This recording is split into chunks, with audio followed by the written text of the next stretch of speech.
देखिए, माता मुंडेश्वरी की कृपा के बारे में मैं काफी दूर से सुनता रहा हूँ। आज मुझे सौभाग्य मिला है कि मैं पर्यटन विभाग से पर्यटन विभाग का मंत्री हूँ और मुझे आने का मौका मिला। मैं यहाँ के लोगों के साथ साथ यहाँ के जिला प्रशासन के लोगों को भी धन्यवाद देना चाहूंगा। ये महोत्सव अच्छे ढंग से मनाए जा रहे हैं। यहाँ के लोगों को और कहना चाहूंगा, यहाँ के लोगों की थोड़ा इसको और भव्यता कैसे दी जाए, इसके बारे में आपस में बैठ कर बात करें और इसमें हम लोग पर्यटन विभाग की तरफ से सारे कार्य को करेंगे।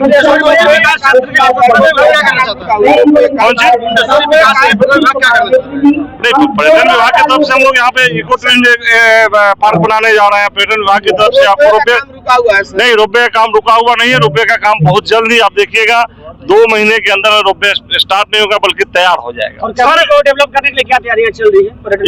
इको टूरिज्म डीपीआर पे उसका विस्तृत जो है रिपोर्ट तैयार किया जा रहा है और आपको नेक्स्ट महीने तक, मई के लास्ट तक पता चल जाएगा कि वो टेंडर की प्रक्रिया में चली जाएगी। 4 सालों से रोपवे को लेकर हर लोग आश्वासन दे रहे हैं। रोपवे की स्थिति ये है कि फॉरेस्ट क्लियरेंस में वो मामला फंसा हुआ है और उस पर काम वहीं अटका हुआ है। अभी तकरीबन 2 महीने में आप दावा कर रहे हैं, उसका कोई मजबूत आधार है? मैं बता रहा हूँ कि फॉरेस्ट क्लियरेंस का मामला क्लियर हो चुका है, वो क्लियर हो गया है ऑलरेडी। अभी आप बता रहे थे कि मां मुंडेश्वरी के धाम में बहुत दिनों से हम सोच रहे हैं आने के लिए, अब कुछ करके यहाँ से जाएंगे। निश्चित रूप से आपको मैं बता रहा हूँ, जो काम सब बचा हुआ था, अभी जिला पदाधिकारी महोदय से मेरी बात हुई है, उनसे फिर बैठ करके बातें करूंगा क्या क्या यहाँ पे संभावनाएं हैं। उन सब संभावनाओं पे माता के दरबार में कह करके जा रहा हूँ कि एक तो जो हमारे मुख्यमंत्री जी ने घोषणा करके गया है वो तो हम लोग के लिए प्रायोरिटी है ही। इसके अलावा भी यहाँ के लोगों के साथ बैठ के बात करूंगा और कुछ करूंगा। माना कि 2025 चुनाव से पहले रोपवे का काम शुरू हो जाएगा यहाँ पे?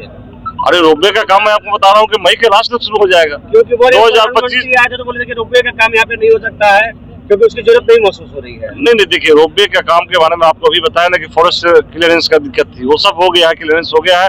आज से 2-4 दिन पहले ही बात हुई थी यहाँ के जिलाधिकारी महोदय से, उन्होंने बताया था क्लियर हो चुका है। अब क्लियर हो गया तो काम आप बोल रहे हैं कि 2025 के चुनाव के पहले, 2025 के चुनाव के पहले शायद आप रोपवे चलते हुए देख पाएंगे। पहलगाम में जो हमला हुआ था उसको लेकर के ये देखिए, भारत के प्रति जो भी हिंदुस्तान के प्रति समर्पण रखने वाले लोग हैं, चाहे दुनिया में कहीं भी बैठे हुए हैं, वो सबों के सब इसकी निंदा करें। इसकी जितनी भी निंदा की जाए वो कम है।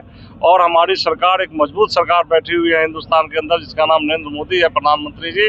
निश्चित रूप से आप देखिए, हिंदुस्तान की जनताओं के आकांक्षाओं पर हमेशा खड़ा उतरे हैं और आने वाले समय में इसका ऐसा मुंहतोड़ जवाब दिया जाएगा कि फिर से आतंकी दुश्मन हिमाकत नहीं कर पाएंगे। अभी लंदन में पाकिस्तानी एम्बेसी से हिंदू को दिखा कर इशारा करके कहा जा रहा है कि काट दिया जाएगा गला, ये काटने की सैंपलिंग आ रही है। देखिए, यहाँ हिंदू मुस्लिम की बात नहीं होती है। हिंदुस्तान में रहने वाले तमाम लोग हिंदुस्तानी हैं, चाहे हिंदू हो, मुस्लिम हो, ईसाई हो, सिख हो। जो हिंदुस्तान के प्रति आस्था रखने वाला लोग है, मैं उसकी बात कर रहा हूँ। तो सारे लोग इससे आहत हैं और सारे लोग चाहते हैं कि इस तरह के आतंकवादी को इस धरती पर जगह नहीं मिलनी।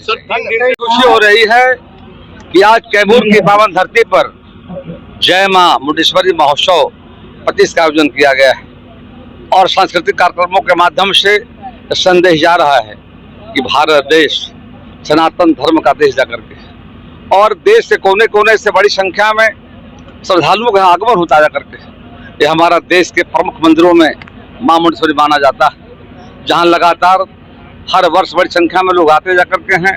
हम सबों का आस्था का प्रतीक है जा करके आज के इस मौके पर पर्यटन विभाग, बिहार सरकार एवं जिला प्रशासन को कोटि कोटि बधाई धन्यवाद देता हूं जाकर के इस आयोजन से।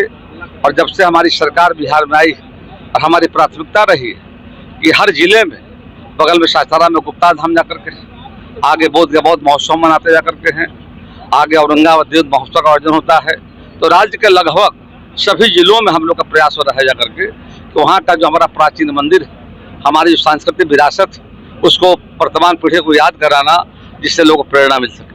आप वन एवं पर्यावरण मंत्री थे तो यार रोपवे के लिए पास किए थे, लेकिन अभी तक अधर में ही लटका। उस समय 2-3 बातें बताता मुझे एक हमने पास किया था मां मुंडेश्वरी पार्क भी जाकर, जो आपको याद होगा जाकर, जो बनकर तैयार हो गया और एनओसी उसमें देना था, मतलब फॉरेस्ट डिपार्टमेंट को जाकर के।